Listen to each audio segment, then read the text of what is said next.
From Bay News 9, welcome to Political Connections.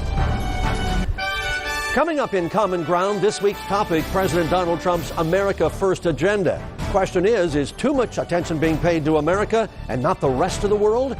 We'll find out after the break.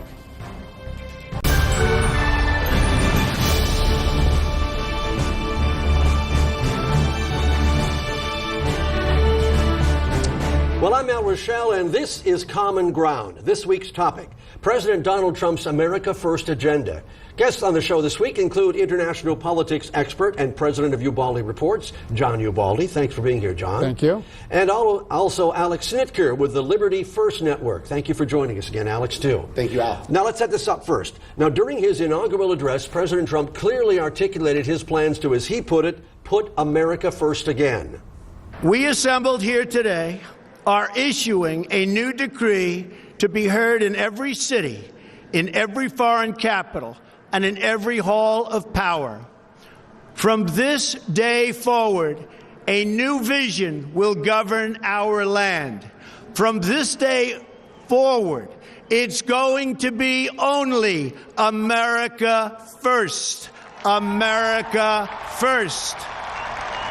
Well, the president went on to say that every decision from trade to foreign affairs will benefit American workers and families. President Trump says he's made good on his word, for example, formally withdrawing from the Trans-Pacific Partnership.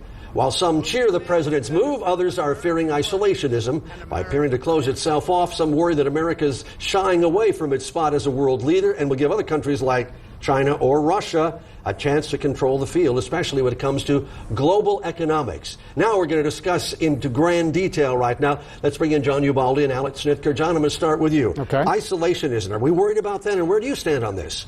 I'm more of a globalist, but America has to be engaged around the world. I think Trump and, to a lesser degree, Bernie Sanders and Hillary Clinton on the Democratic side, they fed into, people are uncertain. The economy has not grown. And the GDP report that came out in January showed that. We had 1.9% growth for the fourth quarter, 2.1% for the 7.5 years of the economic recovery. That's minuscule. That's not going to create jobs here. But America needs to understand, by America being engaged, in the last 60 years, we've opened markets, we have democracy. We're not seeing the great clashes of the great powers where we once were. So the United States has to be engaged, or other actors, like you said, Russia, China, and Iran in the Middle East will take the void left by the United States. Alex, are you worried about isolationism? Is that possible?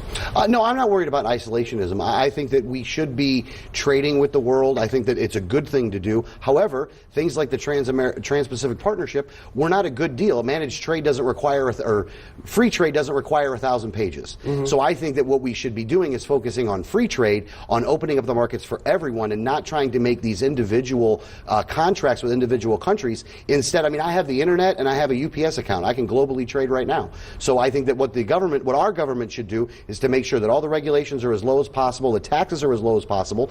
Tariffs are a part of it. They can be, because that is constitutional. Mm-hmm. However, they should be as low as possible, because at the end of the day, we pay the tariff. It's not the other countries, and it hurts us much more. John, is this kind of a reaction, or some would say an overreaction, because what's happened in the last 8 years with a lot of businesses moving to Mexico or to China, Apple doing most of its business over there, and people are just kind of tired of, in their minds, losing their jobs to other international interests? Well, it's a kind of combination of both. We are seeing jobs go overseas, and I agree with what you were saying.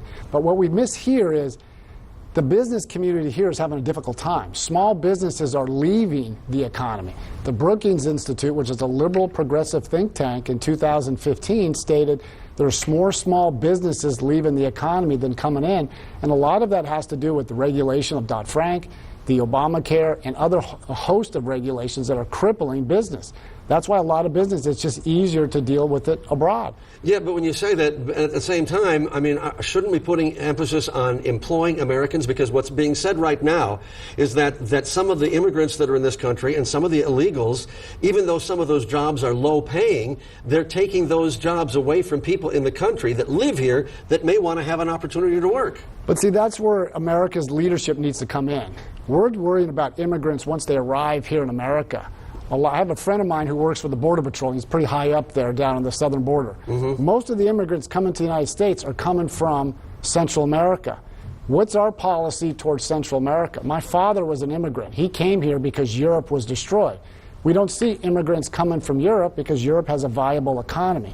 The United States has to be more engaged and fix the problem where the problem results, not wait till they come here. And that's never been discussed in any of the Republicans or Democratic platform when it comes to immigration. Alex, you consider yourself to be a libertarian. Where would the libertarians fall in on this? Well, I think that the libertarians have a very unique position, and I would actually say it's a very much of a common ground position, is that in one aspect we're nationalists because we don't like multinational agreements that are impeding on the sovereignty of this country. However, we are also globalists in the fact that we want to be able to trade with other countries. We think it's a good thing. When you're trading goods and services, you're not trading bullets. So we want to see, and we think that what makes America great is that we can be an example of freedom and liberty around the world. And by trading with those other countries, you're enabling the people of those other countries to rise up and replace their dictators. So I think that there's definitely a place for the United States in the globe, but I think that it has to be